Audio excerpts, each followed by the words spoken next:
Listen up, because what I'm about to say is going to hit you right in the gut. We've got a cornerback who's second in Pro Bowl voting begging to stay, but only $1 million to pay him. Our highest paid wide receiver just put up -4 yards against the Packers with no real explanation, and a 7th-round rookie has opposing coordinators shaking in their boots. While we're letting elite talent walk over money issues, we're throwing millions at players who vanish on game day. But somehow, we're striking gold where nobody expected it. 4 games left to decide the future of this franchise, and the choices we make now are going to haunt us for years. Don't go anywhere! First story, money talks. And in the NFL, it screams louder than anything else. Nahshon Wright, our cornerback who's been an absolute breakout this season, is about to hit free agency. And here's what's driving me nuts. The guy wants to stay in Chicago, loves the city, loves Dennis Allen, loves Ben Johnson. But we've only got $1.24 million in cap space for next season. Let me ask you this.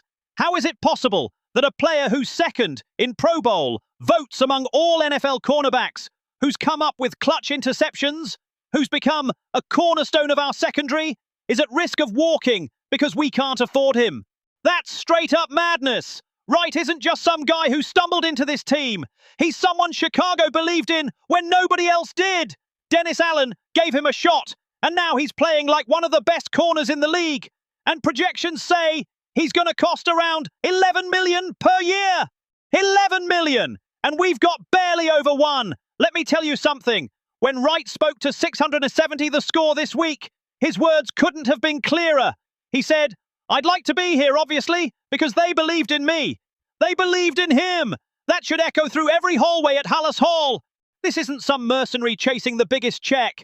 This is a guy who found a home in Chicago and wants to stay. But here's the real problem.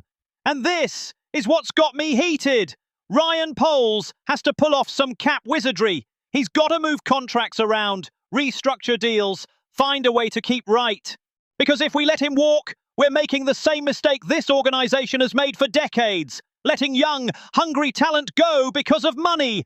Wright's got a solid support system here. He talked about the love he feels from the city, the fans, the organization. You know how rare that is? Not many players say that and actually mean it. This guy is the real deal. And if we lose him, we're not just losing an elite corner. We're losing credibility as a team that takes care of its own. And here's the part that really drives me crazy. While Wright is showing loyalty, we haven't even picked up the phone. His agent confirmed nothing from Chicago. Nothing! What are we waiting for? For another team to throw $15 million at him and then we panic? Let me ask you, is this how a serious organization treats its top players? I don't think so. I think Poles needs to go full-on aggressive mode right now and figure out how to keep Wright. Because if he doesn't, this defense that's finally coming together under Dennis Allen is going to have a massive hole in the secondary. And don't come at me with, we'll just draft another corner, or we'll find someone in free agency. Wright knows the system. He's got chemistry with his teammates. And most importantly, he wants to be here. That's priceless in a league where players switch teams like they change socks. So what's going to happen with Nahshon Wright? Are we going to do the right thing and find a way to pay him? Or are we going to let him walk and regret it when he's picking off passes for the Packers or the Vikings? Because believe me, if Wright hits the market, there's going to be a line of teams ready to sign him. Second story. Now let's talk about something that's got the whole city of Chicago fired up. DJ Moore and his vanishing act against the Packers. -4 yards, -4. Our highest paid receiver, the guy who's supposed to be the star of this offense, finished with -4 yards against our most hated rival. And here's what really ticks me off. Ben Johnson came out this week saying Moore ran good routes, that they had more plays drawn up for him than anyone else. But they just couldn't get him the ball. Really? That's the explanation. Let me ask you, how does your number 1 receiver, the guy making more money than anyone else on offense, end up with 1 catch and negative yardage? There's something way deeper going on here than just, we couldn't get him the ball. Moore is having his worst season since his rookie year with the Panthers. Let me say that again. His worst season in 7 years. And this isn't a small dip. This is a full-on collapse in production. Meanwhile, Rookies like Colston Loveland and Luther Burden III are completely outshining him. Declan Doyle, our offensive coordinator, says Moore's doing everything asked of him, that it's just a matter of time before the numbers show up. But here's the thing, we've got 4 games left in the regular season. 4! How much longer are we supposed to wait for Moore to finally have a breakout game? And here's where it gets really messy. Moore's contract. Moving him after this season is going to be damn near impossible because of how it's structured. So we're stuck with a highly paid receiver who's not producing. And we can't just cut him or trade him without taking a massive financial hit. Let me ask you, is this really the best use of our resources? Because while we're paying Moore like a top-tier receiver, guys like Wright are about to walk because we don't have the cap space. You see the irony? Now, I'm not saying Moore's a bad player or a bad teammate. Everything we've heard says he's a total pro, does what's asked, never complains. But in the NFL, results matter. And the results just aren't there this season. Johnson and Doyle keep saying they're committed to getting more involved, that he's a key part of the game plan every week. But words don't mean squat if the numbers on the field don't back them up. And right now, the numbers are telling a very different story than what the coaching staff wants us to believe. I'm telling you this, Moore's got 4 games to flip the script. 4 games to prove he's worth that contract, that he deserves to be this offense's #1 guy. Because if he finishes the season like this, the off-season conversations are going to be brutal.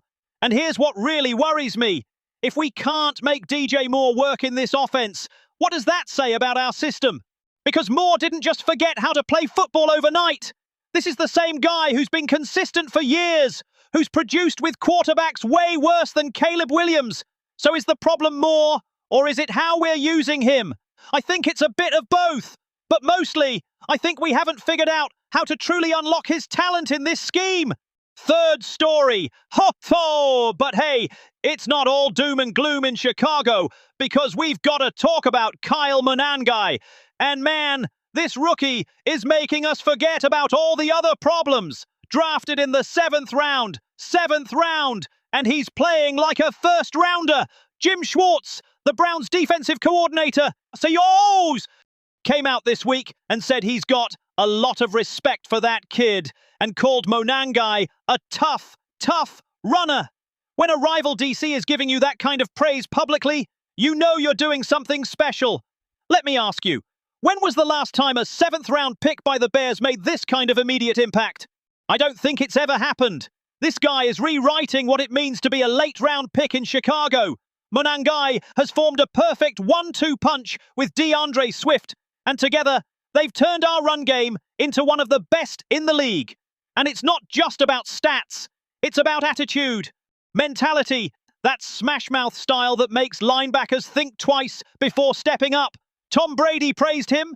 John Gruden praised him. Now Jim Schwartz is praising him. You know how rare it is for a 7th-round rookie to get that kind of love from legends and opposing coaches? It's almost unheard of. And here's the wild part.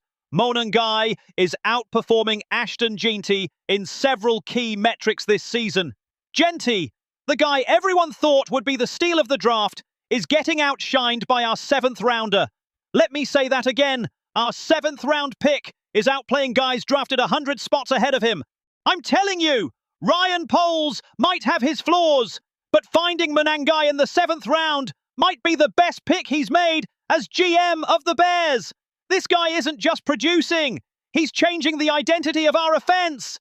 Ben Johnson has built his system around a balanced, explosive run game, and Monangai is the perfect fit.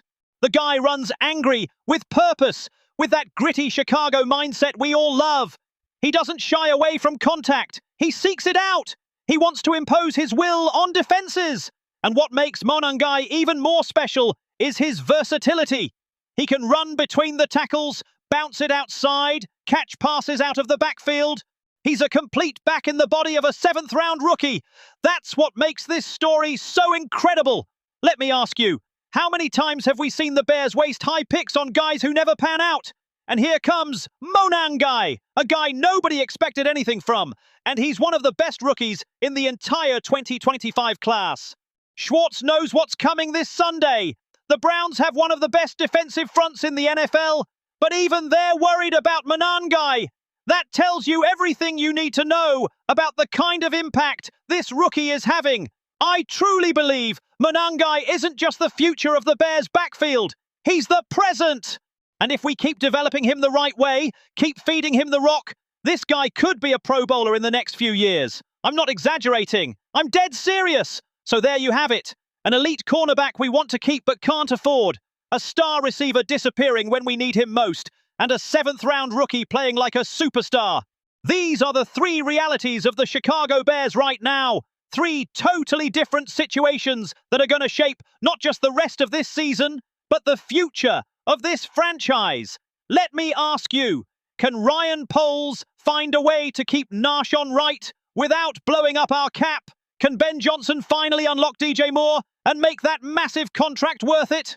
And can Kyle Manangai keep this insane run going and lock in his spot as the steal of the 2025 draft? These are the questions every Bears fan should be asking. And believe me, the answers are coming real soon. Now I want to hear from you. Drop a comment and tell me, what would you do about Wright? Let him walk or move heaven and earth to keep him? Do you think DJ Moore can bounce back, or is it time to consider a change? And are you as hyped as I am about Kyle Manangai? Because this is our community. This is our Bears family.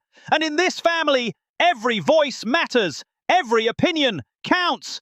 And we all want the same thing, to see the Bears win. If you like this content, if you want more deep, honest, passionate analysis about our Bears, smash that subscribe button right now, because I promise you, tomorrow, next week, and all off-season long, we'll be right here bringing you the biggest stories, the sharpest takes, and the realest conversations about the team we all love.